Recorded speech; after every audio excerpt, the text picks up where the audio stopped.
ఈ బిజినెస్ ఏదైనా మీ ఊర్లో ప్రమోషన్ చేయాలంటే అది సుమన్ టీవీతోనే సాధ్యం. ఇప్పుడే సంప్రదించండి. Hello viewers, welcome to Suman TV.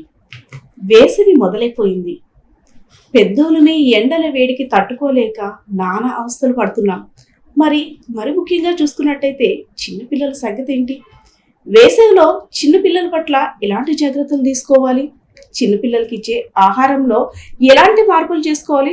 So ఇలాంటి క్వశ్చన్స్ అన్నిటికి కూడా మనకి ఆన్సర్ చెప్పేందుకు మన ముందైతే ఉన్నారు చిన్నపిల్లల వైద్య నిపుణులు వెంకట పద్మ హాస్పిటల్స్ అధినేత డాక్టర్ వెంకటేశ్వరరావు గారు ఉన్నారు. ఆయన అడిగి మనమైతే మరిన్ని విషయాలు అడిగి తెలుసుకుందాం.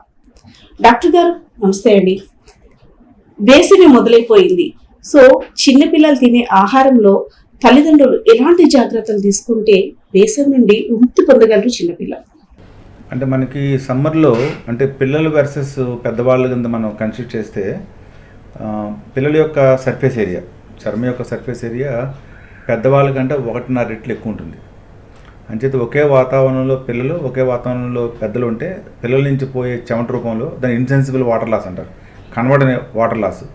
సో దాని మూలంగా తెలియకుండా కొంచెం డిహైడ్రేషన్లోకి వెళ్తారు. అందుకనే వాటర్ కంటెంట్ ఉన్న ఫుడ్స్ ఎక్కువ ఇవ్వాలి. అంటే ఈ టైంలో మనకి సమ్మర్లో ఫ్రూట్స్ కూడా, అందుకని నేచర్ కూడా మనకి వాటర్ మెలాన్ రూపంలోని, పైనాపిల్ రూపంలోని, మామిడి పళ్ళ రూపంలోని, ఇట్లా ఈ టైంలోనే మన సమ్మర్లోనే ఎక్కువ వాటర్ కంటెంట్ ఉన్న ఫ్రూట్స్ కూడా మనకి అవైలబుల్గా మనకి జరుగుతాయి అన్నమాట. అది సంచేత సిట్రస్ ఫ్రూట్స్, వాటర్ మెలాను, మీకు ఏదైతే పైనాపిల్, అట్లాగనే మనకి మజ్జిగ, పెరుగు, కోకోనట్ వాటర్, ఈవెన్ మనకి రొటీన్గా దొరుకుతున్న ఆకుకూరలు, వీటిలో కూడా వాటర్ కంటెంట్ రిలేటివ్గా కొంచెం ఎక్కువ ఉంటుంది అన్నమాట. సో ఆహారాన్ని మనం అలాగే సమయాలను మనం చేసుకుంటే చాలా వరకు ఇబ్బంది లేకుండా మనకి ఉండడానికి అవకాశం ఉంటుంది.